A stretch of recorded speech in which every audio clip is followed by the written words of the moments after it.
Well, good afternoon or good morning, wherever you are, good evening. Welcome to week 45 of our continuing passage through the entire Bible in a year. And we are now solidly in the Gospels, but we are moving through them quickly. The final week of Jesus' life is fast approaching in our reading. This is November 5th through November 11th, and the passages involved are approximately John chapter 8, verse 11 through chapter 12, verse 36, Matthew 19, verse 1 through chapter 23, verse 39, Luke chapter 9, verse 51 through chapter 21, verse 4, and Mark 10, verse 1 through 12, verse 44.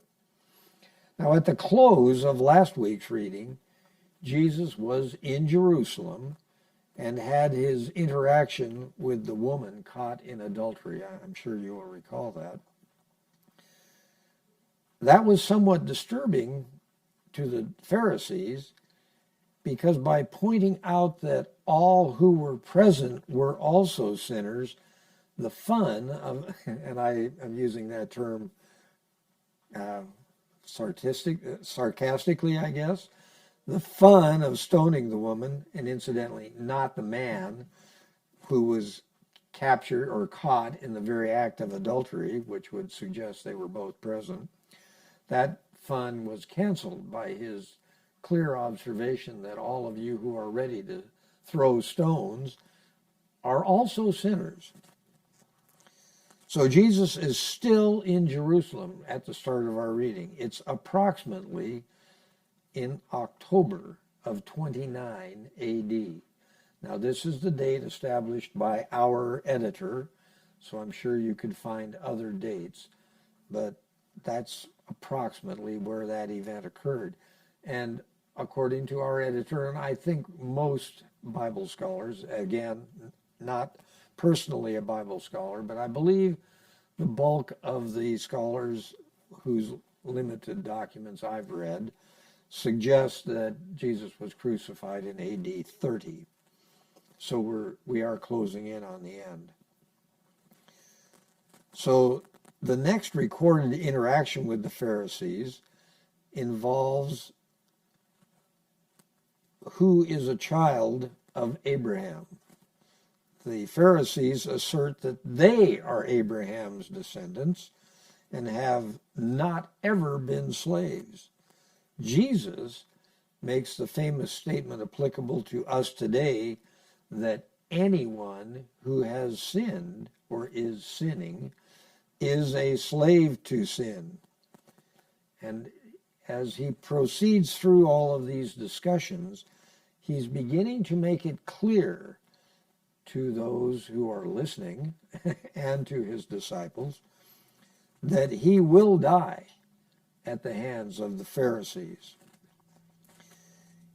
He asserts that the Pharisees are not doing what Abraham did, but more nearly what their more recent forebears did, i.e., when they were killing the prophets. And I'd like to briefly read a section from John 8, verses 37 and 38. I know you are Abraham's descendants, yet you are ready to kill me because you have no room for my word. I am telling you what I have seen in the Father's presence, and you do what you have heard from your father. So Jesus is clearly making it known to them that indeed they are not following the precepts that were laid down by God through Moses. Then the Jewish leaders, I think this is hilarious in a way, the Jewish leaders then have the temerity to say to Jesus, and I'm quoting now, Aren't we right in saying that you are a Samaritan and demon-possessed? And I'm asking myself, now what answer did they expect? Were they really expecting a man who's obviously quite smart to say to them, yep, I'm demon-possessed. Yep, I'm a Samaritan. I don't think they really expected that, but maybe. But Jesus' answer, I think, is quite good. This is in John 8, verses 49 through 59. I honor my Father, and you dishonor me. I am not seeking glory for myself, but there is one who seeks it, and he is the judge. I tell you the truth, if anyone keeps my word, he will never see death. At this the Jews exclaimed, now we know that you are demon-possessed. Abraham died, and so did the prophets. Yet you say that if anyone keeps your word, he will never taste death. Are you greater than our father Abraham? He died, and so did the prophets. Who do you think you are? I tell you the truth, Jesus answered. Before Abraham was born, I am. At this, they picked up stones to stone him, but Jesus hid himself, slipping away from the temple grounds. Notice, he said, I am. That is what God told Moses to tell the people who sent him to Egypt. God said to him, tell them, I am sent you. So they instantly recognized this as stating that Jesus himself was representing God. Well, in any event, during this little visit to Jerusalem, and this visit in October, he healed the eyesight of a man born blind. This is a famous interaction. The healing in this particular instance was on a Sabbath. The Pharisees, of course, were offended. They carefully questioned the man because they were wondering if he was really born blind. So then they questioned his parents. And when the parents said, we don't know who healed him, but we do know he was born blind. And then they said, don't ask us, he's of age. Ask him. So they questioned the blind man again. And the blind man's response at this questioning, I think, is quite remarkable. Here's his response in John 9, verses 24 through 34.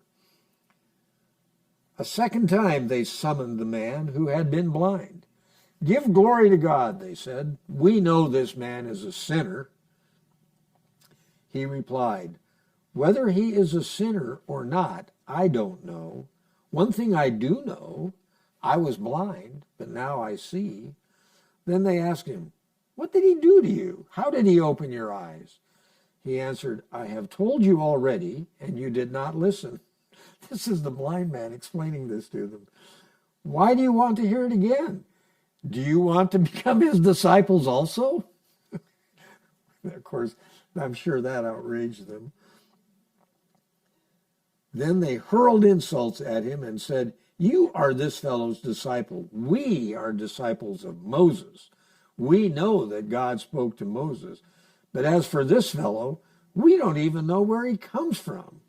The man answered, now that is remarkable. You don't know where he comes from, yet he opened my eyes. We know that God does not listen to sinners. He listens to the godly man who does his will. Nobody has ever heard of opening the eyes of a man born blind. If this man were not from God, he could do nothing. To this they replied, you were steeped in sin at birth. How dare you lecture us? And they threw him out. So there they had the glorious opportunity to recognize that this man born blind, who had probably, I would say, not been to any schooling, understood that indeed Jesus was the man of God. In any event, Jesus returned to Capernaum, and now it's getting later in 29 AD, but he returned to Jerusalem for Hanukkah, or Hanukkah. I don't know how it's supposed to be pronounced. And again, this is another celebration period. Of course, why is there Hanukkah? Well, you might say it's to make up for not having Christmas, but that's probably not right.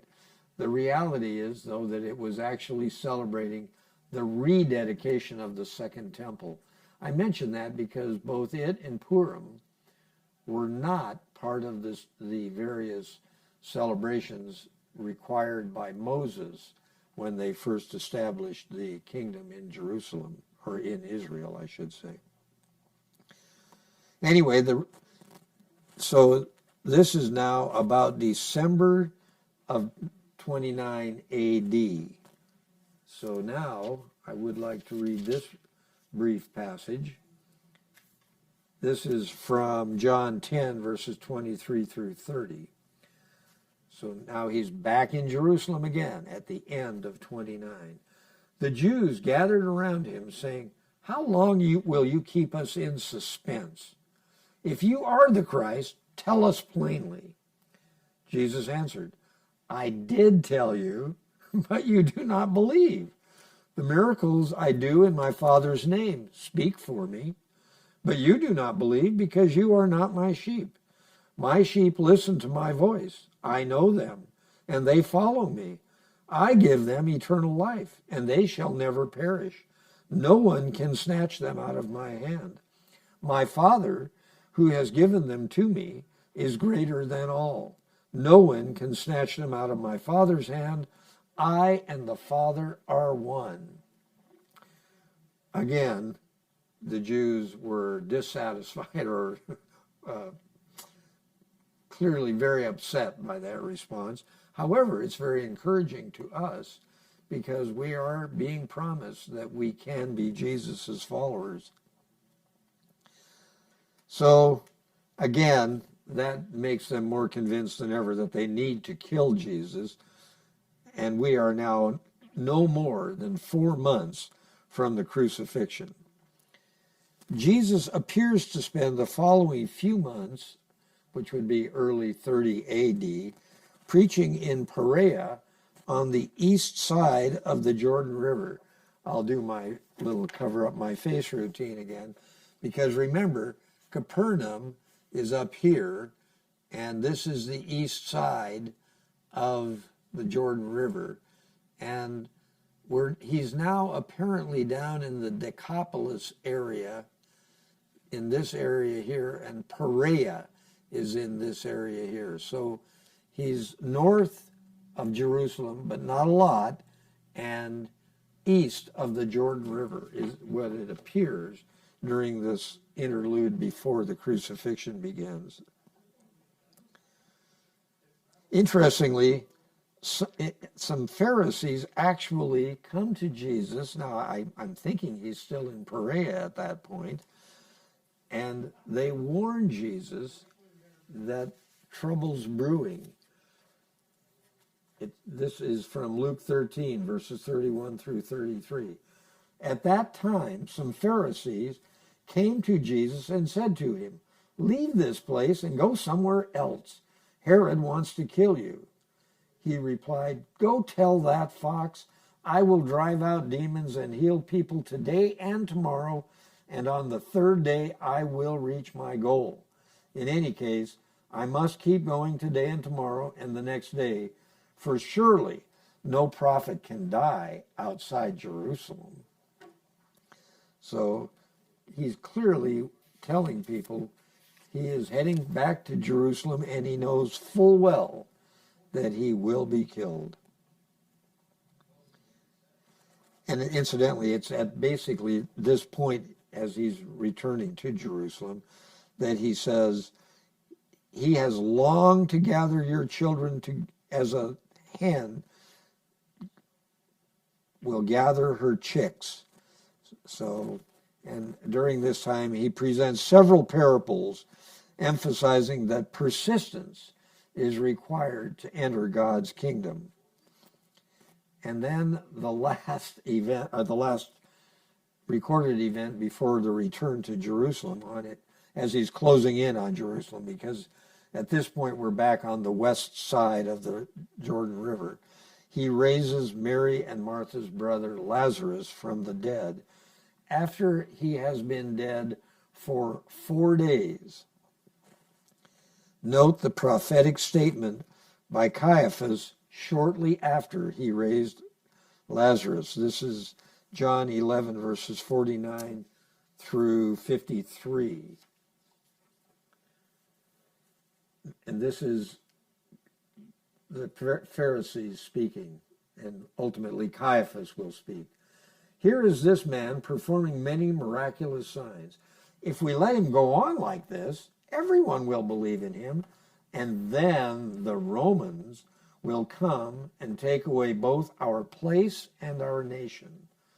So are they really concerned that Jesus is preaching the truth?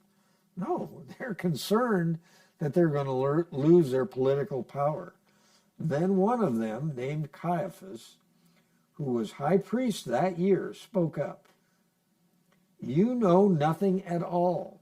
You do not realize that it is better for you that one man die for the people than that the whole nation perish. So I have to think this is an inspiration from God.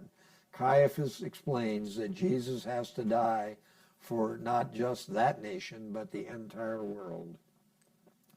He did not say this on his own, but as high priest that year, he prophesied that Jesus would die for the Jewish nation, and not only for that nation, but also for the scattered children of God, to bring them together and make them one. So from that day on, they plotted to take his life.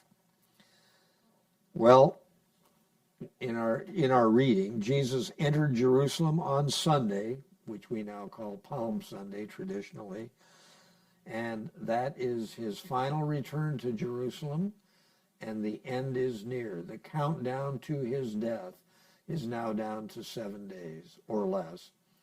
So thank you for joining us for week 45. We look forward to meeting again as we discuss week 46 of our reading of the entire Bible.